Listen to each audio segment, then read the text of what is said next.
Hello टेक्नीज, हमने कल introduction देख लिया था रियल नंबर्स का, है ना। Real numbers set of rational as well as irrational numbers. और हमने ये भी सीख लिया था कि यार एलसीएम और एचसीएफ निकाला कैसे जाता है ना। एलसीएम बोला है तो एलसीएम तो वो तो तुमको याद ही होगा, जो एकदम इजी वे से सीखा था हमने। सारे different numbers with highest power of each, सारे डिफरेंट या यूनिक नंबर्स जो जो प्राइम फैक्टर्स में दिख रहे हैं, ये यूनिक है, ये यूनिक है, तो सारे यूनिक नंबर्स को लिख लिया था और सबकी क्या ले ली थी हमने, हाईएस्ट पावर। बट जब एचसीएफ की बात की थी तो हमने लिया क्या था, कॉमन नंबर। क्या लिया था, कॉमन। जो जो भी प्राइम फैक्टर्स कॉमन थे वो लिया था।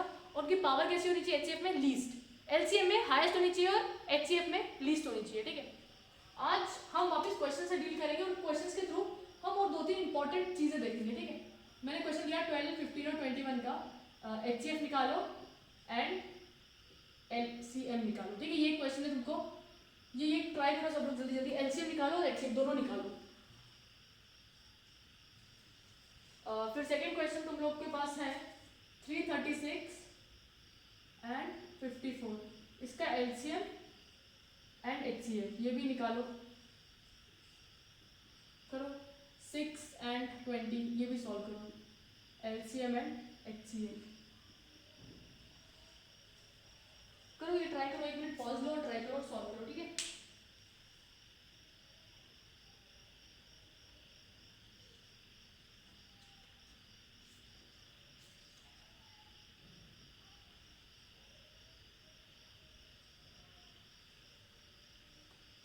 चलो अब मैं तुमको बताती हूँ कैसे करना है, कैसे। ठीक है, 12, 15 और 21 है, तो 12 को कैसे लिखना था, 3 इंटू 2 का स्क्वायर, 15 को 3 इंटू 5, 21 को 3 इंटू 7। एलसीएम की बात करेंगे तो तुम लोग को याद होना चाहिए सारे डिफरेंट 3, 2, 5, 7 विद हाईएस्ट पावर, तो 2 का स्क्वायर हाईएस्ट पावर है, तो 3 इंटू 4 इंटू 5 इंटू 7, 3 4 जा 12, 12 5 जा 60, 67 जा 420। और एचसीएफ की बात करेंगे तो यू कॉमन है, सब में 3 कॉमन था, तो 3। ये समझा है सबको एलसीएम और एचसीएफ निकालने का तरीका। अब यहाँ पे देखो, अब एक इंपॉर्टेंट चीज बताऊंगी मैं, एक इंपॉर्टेंट रिजल्ट आएगा आज हमारा। 336 एंड 54, 336 को कैसे लिख सकते हैं हम, 336 को 3 इंटू 1 1 2, ठीक है, तो 3 इंटू 2 इंटू 56 है ना। इसको कैसे लिख सकते हैं, 2 इंटू 8 इंटू 7, तो क्या हो जाएगा, 3 इंटू 2 इंटू 8 क्या होता है, 2 का क्यूब इंटू 7, तो 3 इंटू 2 रेज टू 4 इंटू 7। वो प्रॉपर्टी में भूलना, जब पावर्स बेस सेम होते तो पावर्स ऐड हो जाती है। ठीक है, वैसे ही 54 को कैसे लिख सकते हैं, 9 इंटू 6, 9 को 3 का स्क्वायर और सी इसको 3, तो 3 का क्यूब इंटू 2। ठीक है, अब एलसीएम की बात करेंगे, इसका एलसीएम, एलसीएम बोलेंगे तो इसको क्या आ जाएगा, सारे डिफरेंट नंबर्स, 3 आ गया, 2 आ गया, 7 आ गया, 3 2 और 7 यही था ना, 3 2 7, 3 2 और 7। ठीक है, अब हाईएस्ट पावर ऑफ ईच, तो 3 और हाईएस्ट पावर क्या है, क्यूब है, इसमें हाईएस्ट पावर क्या है, 4 है, और ये तो 1 ही है, तो 3 का क्यूब 27, 8 इंटू 7, 8 7 जा 56 इंटू 27 है ना। तो एलसीएम कितना आ जाएगा मेरा, एलसीएम वैसे ही एचसीएफ निकालेंगे, राइट, एचसीएफ। एचसीएफ बताओ क्या देखना है, इनमें कॉमन क्या है, कॉमन 3 और 2 दोनों है, और दोनों की सबसे कम वाली पावर लेनी है, इसमें 1 है और इसमें भी 1 है, तो लोएस्ट पावर दोनों की 1 है, तो 3 2 जा 6। ठीक है, एलसीएम इसको 56 इंटू 27 करो, 56 इंटू 27 करो, फटाफट करो, 56 इंटू 21 करो, करो 56 इंटू 21 जल्दी जल्दी, क्या आएगा देखो, 56 इंटू 21, 56 इंटू 27, 1512। अब मैं तुमसे बोलती हूँ, जो भी नंबर आए ना तुम्हारे, इन दोनों को मल्टीप्लाई करो, 336 इंटू 54, जो भी गिवन नंबर है ना उसको मल्टीप्लाई करो। क्या करो, इनको मल्टीप्लाई करो फटाफट, ये आ जाएगा 18144। ये जो हमको गिवन नंबर्स थे, इन गिवन नंबर्स का मैंने क्या किया, मल्टीप्लिकेशन, गिवन नंबर्स का मैंने मल्टीप्लिकेशन किया। वैसे ही अब जो मेरे को ये नंबर्स गिवन है ना, इनको भी मल्टीप्लाई करो। क्या करो, मल्टीप्लाई, और बताओ मेरे को आंसर कितना आएगा। अरे यार यहाँ पे गलती हो गई, ये 16 होना चाहिए। बताओ जरा जल्दी जल्दी फटाफट करो और सॉल्व करो, बताओ।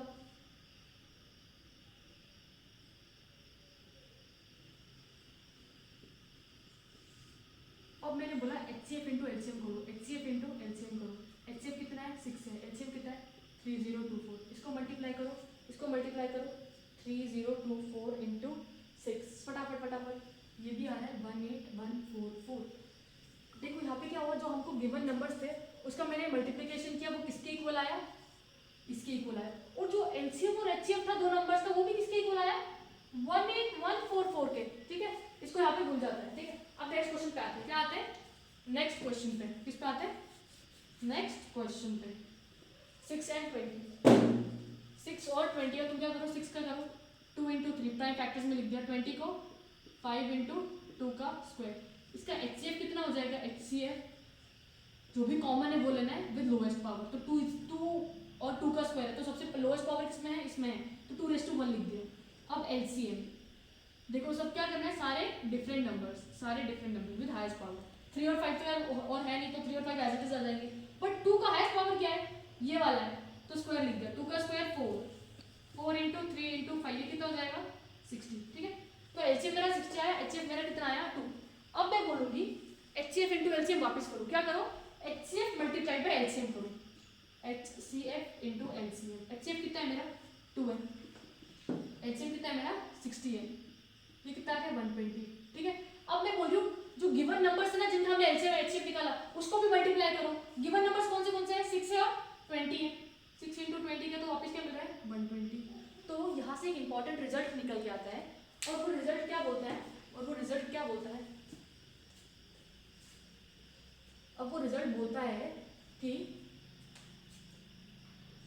Product of given numbers is equal to HCF into LCM, उन्हीं का एचसीएफ इंटू एलसीएम।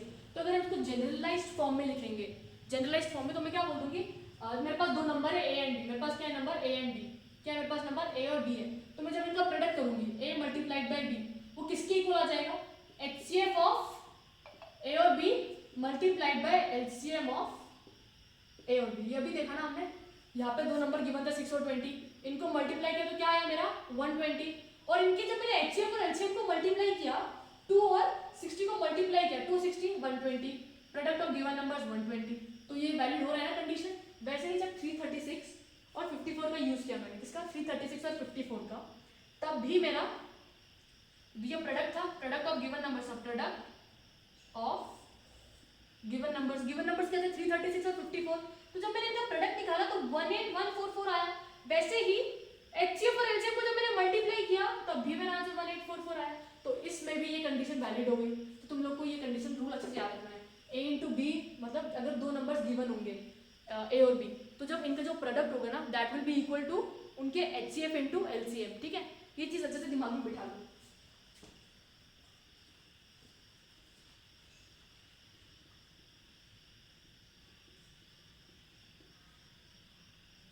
समझा तुम लोगों को ये चीज। अब एक क्वेश्चन देती हूँ, ये क्वेश्चन ट्राई करो। ठीक है, HCF of 306,657 is equal to LCM। ठीक है, अब मैं तुमको चीज बता रही हूँ, मैं तुमको दो चीज दूंगी, HCF और LCM, और तुमको उससे एक चीज फाइंड करनी है। ठीक है, HCF is equal to 306,657 is 9, find the LCM।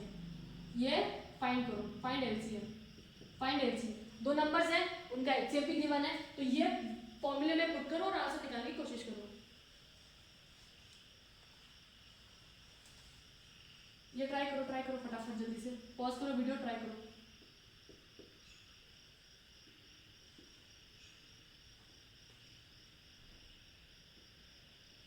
अब मेरी बात सुनो, हमने क्या देखा था, जो प्रोडक्ट ऑफ गिवन नंबर्स है वो किसके इक्वल होता है, एचसीएफ और एलसीएम उन्हीं के। तो मेरे को एचसीएफ गिवन था, अब मेरे पास नंबर है ए और बी। मेरे पास ए नंबर क्या है 306 और बी क्या है मेरे पास 657। उनका एचसीएफ कितना है 9 है, और मेरे को फाइंड करने को क्या बोला है एलसीएम। तो मैं ये वाले चीजें उठा के इस फॉर्मूले में पुट करूंगी, तो मेरे को आराम से एलसीएम मिल जाएगा, हाँ या ना।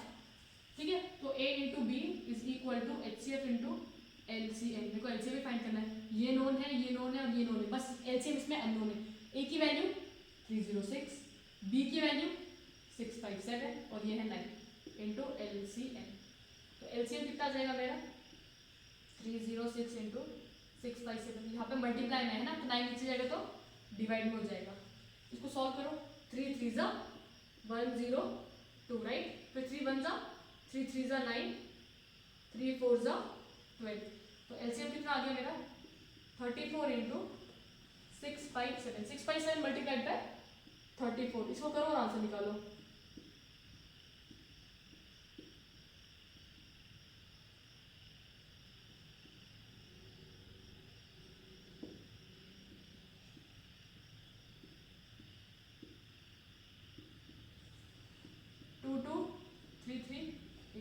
समझा सबको 22338 एलसीएम निकालने का तरीका बहुत इजी है, हाँ है ना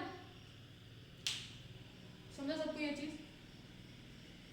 एलसीएम कैसे निकाला हमने, जब हमको एचसीएफ गिवन था, दो नंबर्स गिवन थे ना, हमको दो नंबर्स गिवन थे, उनका एचसीएफ गिवन था, तो हमने क्या किया एलसीएम निकालने के लिए ये सारी चीज उठा के इस इक्वेशन में पुट कर दी, ये सारी उठाई और इस इक्वेशन में पुट कर दी, तो हमको आसानी से आंसर मिल गया। समझा सबको ये चीज, समझा अच्छे से।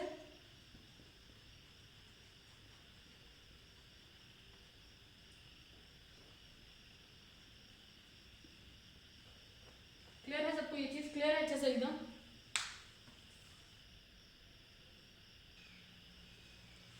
तुम लोगों को ये समझा ये करना कैसे है। अभी हमने यहाँ पे मल्टीप्लाई भी कर लिया, बड़ा सा देख लिया 22338 आया।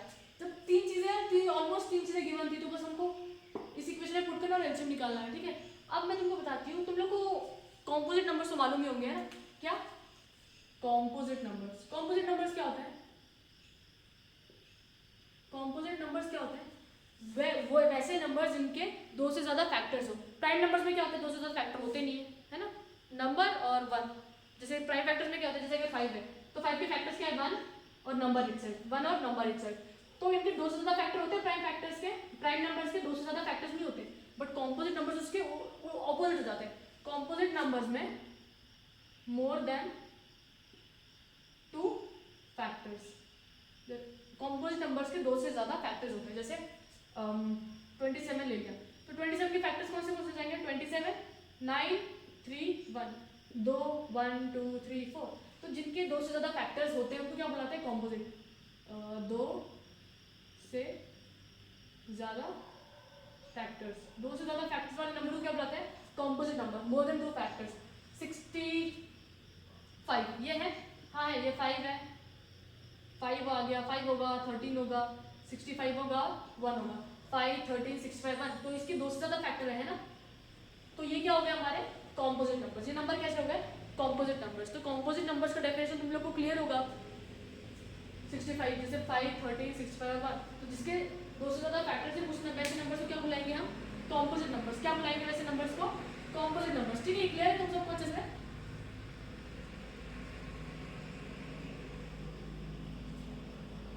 अब हम आगे एक चीज पूछने वाली हूँ तुमसे, तुम ये क्वेश्चन को बताना, ठीक है।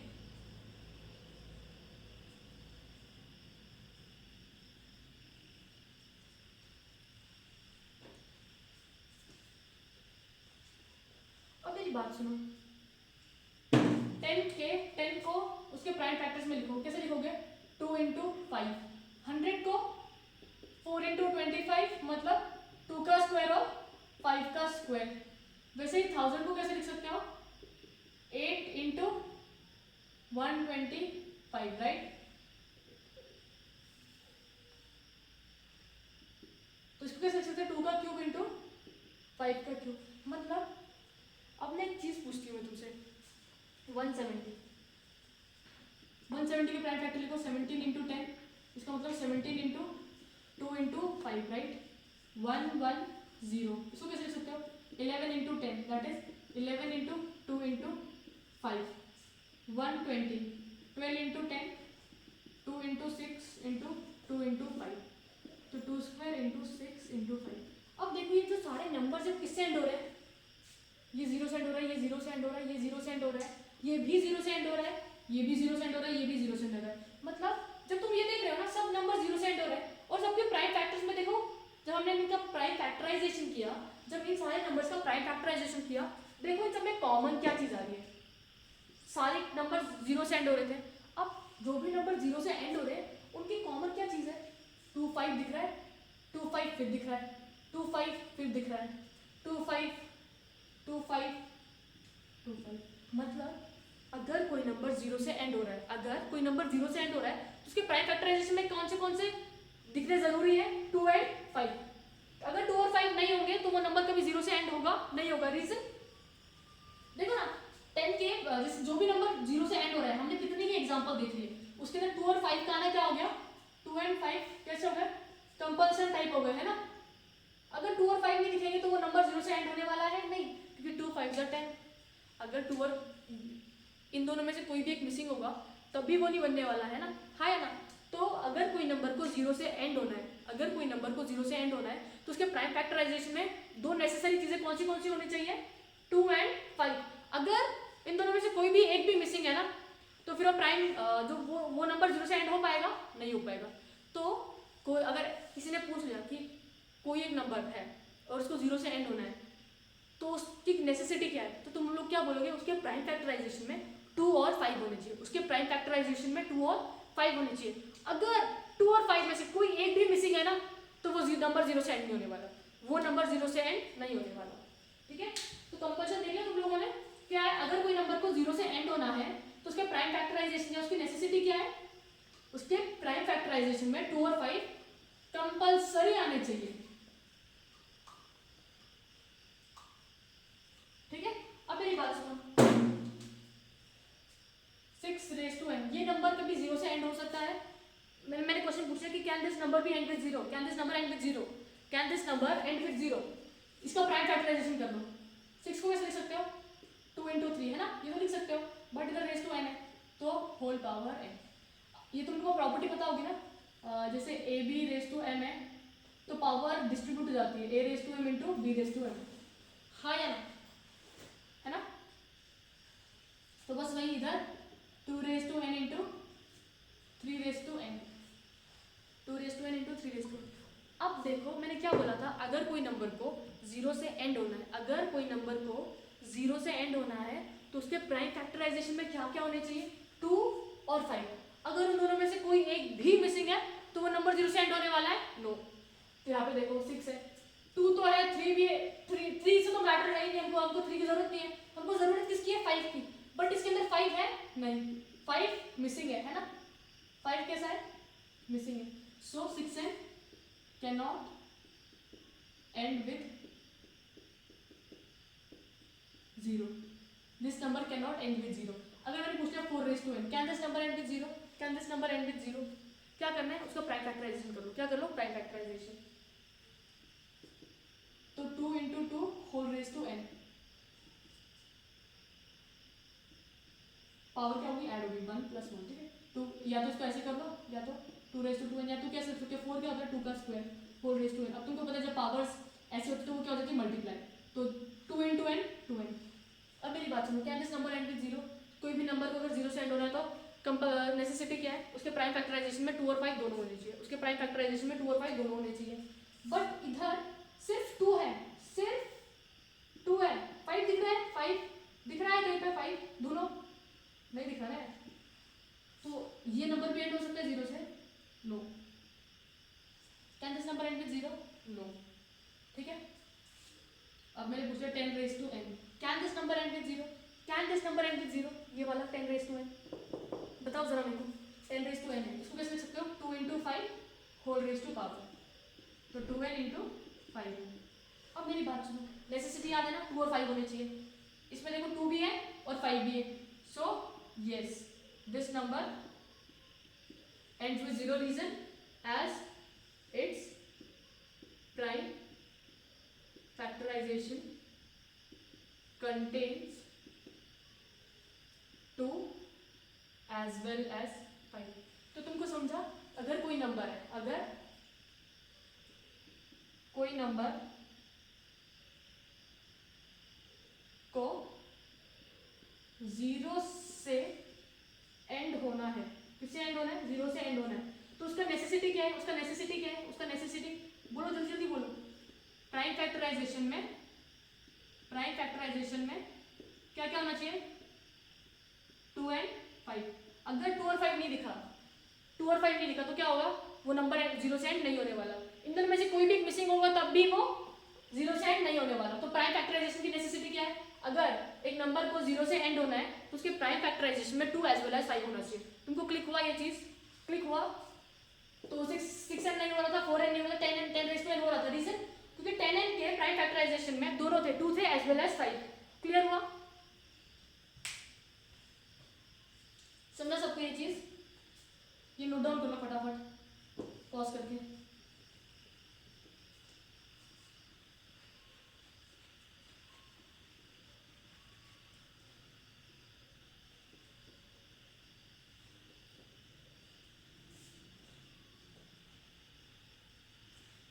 अब मेरी बात सुनो, ठीक है? अब जैसे मैंने क्वेश्चन ले लिया तुमसे, अब मेरे को ये बताओ 7 इंटू 11 इंटू 13 प्लस 13 ये कॉम्पोजिट नंबर है या नहीं है? अब तुम ये देख लिया, ये भी प्राइम है, ये भी प्राइम है, ये भी प्राइम है, ये भी प्राइम है, बट इससे अंदाजा नहीं लगाना कि वेदर ये प्राइम नंबर है या कॉम्पोजिट है। इसको क्या करना पड़ेगा, पूरा सॉल्व करेंगे, उसके बाद हम पता करेंगे कि whether it is a composite और नॉट। क्या फाइंड करना है, कॉम्पोजिट है या नहीं है। बताओ ये कॉम्पोजिट होगा या नहीं होगा। तुमको कॉम्पोजिट नंबर का डेफिनेशन बताया, मोर देन 2 फैक्टर्स, 2 से ज्यादा फैक्टर्स। ठीक, कॉम्पोजिट नंबर का डेफिनेशन मोर देन 2 फैक्टर्स, 2 से ज्यादा फैक्टर्स। अब ये देखो, इसको सॉल्व करेंगे और चेक करेंगे इसके 2 से ज्यादा फैक्टर्स आएंगे या नहीं आएंगे। 25 कॉम्पोजिट है यस, इसका 5 है, 1 है, 25, 3 फैक्टर्स है इसके, राइट, 5 1 25। और एक एग्जांपल ले लेते हैं 91, 13 है, 13 से जाता है, 7 से जाएगा, 91 और 1, तो 4 फैक्टर्स है, तो ये भी क्या हो गया, कॉम्पोजिट। अब आपको ये पता करना है कि वेदर इट इज कॉम्पोजिट और नॉट। अब मेरी बात सुनो, इसके अंदर कॉमन क्या है, 13 है, तो 13 को मैंने क्या कर दिया, बाहर निकाल दिया, 13 को मैंने बाहर निकाल दिया। तो जब ये 13 बाहर आ गया उछल के, तो बचा क्या अंदर, 7 इंटू 11, और ये 13 जब पूरा बाहर आ गया तो इसके अंदर क्या बचा, 1 बचा है ना, प्लस 1 बचा, तो 13 इसके साथ मल्टीप्लाई हो जाएगा, इसके साथ मल्टीप्लाई हो जाएगा, बस इसमें क्या कर दिया मैंने, 13 कॉमन, तो 7 इंटू 11 77 प्लस 1 13 इंटू 78। अब इसका ये सॉल्व करेंगे बहुत बड़ा हो जाएगा। अब मेरी बात सुनो, 78 के कितने फैक्टर्स होंगे, 78 बताओ जरा, 78 के 2 हो जाएगा, होगा या नहीं होगा, 2 हो जाएगा, और बताओ जल्दी जल्दी फटाफट ट्राई करो, कोशिश करो और बताओ। 2 है, अब देखो इसको नहीं तो पहले पूरा सॉल्व ही कर लेता हूँ, 78 इंटू 13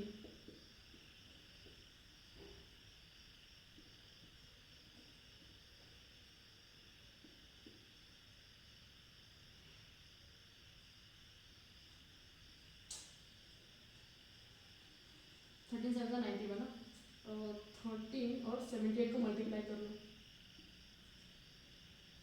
कितना हो जाएगा, 3 8 24, 3 8 23 7 21 23 इंटू 8 और 7 4 1 1 कैरी। अरे भाई क्या हो रहा है मेरे साथ, 78 इंटू 30, करो ट्राई करो, 3 8 24, 3 7 इज 21 23 इंटू 8 इंटू 1 7 7 4 1 1 कैरी 7 8 9 10। अच्छा 1014 है, क्या है मेरा 1014। अब मेरी बात सुनो, अब देखो, अब ये देखो यार, ये जो नंबर आया इसके 2 से ज़्यादा फैक्टर्स होंगे ना, देखो 1014 तो है ही है, 1014 एक है, उसके बाद कॉमा 1 आ जाएगा। अब देखो ये नंबर किस किस से मिलकर बना हुआ है, 78 भी हो जाएगा, 13 भी हो जाएगा, और जो 78 है वो किस किस से बना हुआ है, 2 और 39 से। 13 किससे बना हुआ है, 13 और 3 से। तो इस नंबर के कितने सारे फैक्टर्स आ गए, 101 है, 1 है, 2 है, 78 है, 13 है, 13 39 3, ये सारे फैक्टर्स हो गए ना, मतलब इस नंबर के 2 से ज्यादा फैक्टर्स है, इस नंबर के 2 से ज्यादा फैक्टर्स है, मतलब ये नंबर कैसा हो गया, कॉम्पोजिट नंबर। हाँ या ना, इजी है ना, कॉम्पोजिट नंबर। बस जो भी रिजल्ट आया उसको देख लो, इसके कितने ज्यादा फैक्टर्स है, जितने ज्यादा फैक्टर्स, जैसे 2 से ज्यादा फैक्टर है, मतलब ये क्या हो गया मेरा कॉम्पोजिट नंबर। ठीक है, कॉम्पोजिट नंबर के डेफिनेशन से तुमको ऑलमोस्ट चीजें क्लियर हो जानी चाहिए कि कॉम्पोजिट नंबर एक्चुअली होता क्या है। और एक एग्जांपल ले लेते हैं, ठीक है, ये बता दें कॉम्पोजिट है या नहीं।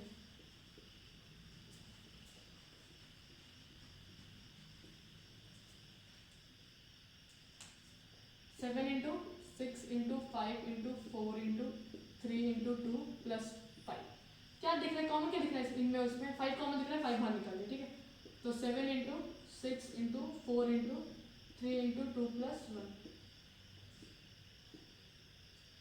2 3 जा 6 4 जा 24, 24 तो 7 6 42 इंटू 4 6 12 22 24 प्लस 1, तो 42 इंटू 24 करो पहले जल्दी जल्दी, 4 2 8 1 6 4 8, ठीक है 8 0 1, ये क्या आ गया 5 1 0 0 9, क्या आ गया 5 मल्टीप्लाइड बाई 1 0 0 9। अब मेरी बात सुनो, जो भी इसका एंड रिजल्ट आएगा, जैसे 5 9 से 45 है ना, 4 0 5 0 4, अब ये जो 5045 है इसका 5045 एक फैक्टर हो जाएगा, 1009 एक हो जाएगा, 5 एक हो जाएगा, है ना। वैसे अब देखो और 1 भी एक हो जाएगा, तो इसके फैक्टर्स कितने हैं 4 हो गए, और बहुत होंगे इसके फैक्टर्स, राइट। इसका मतलब जिसके दो, अभी इसके 2 से ज़्यादा फैक्टर है, मतलब ये नंबर कैसा हो गया कॉम्पोजिट नंबर। तुमको समझा कॉम्पोजिट नंबर का मतलब होता क्या है, 2 से ज़्यादा फैक्टर, तो ये भी नंबर कैसा हो गया कॉम्पोजिट। मैंने पूछा 81 कॉम्पोजिट है, हाँ है, रीजन 9 से जाता है, 27 से जाता है, 3 से जाता है, 81 के इसमें आता है, 1 के इसमें आता है, तो ये हो गया कॉम्पोजिट नंबर्स। तो कॉम्पोजिट नंबर्स के 2 से ज़्यादा फैक्टर्स होते हैं, तुमको बस ऐसे चेक करना है कि वेदर नंबर इज कॉम्पोजिट और नॉट, क्या उसके फैक्टर्स देखने हैं, उसके फैक्टर्स अगर 2 से ज़्यादा है तो वो कॉम्पोजिट हुआ, अगर नहीं है तो नेवर।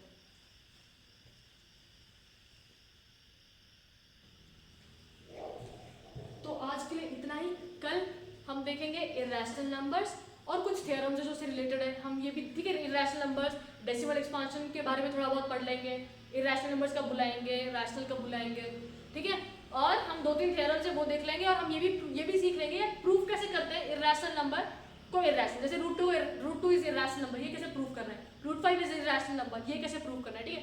कल के वीडियो में हम ये सब करने वाले। बाय।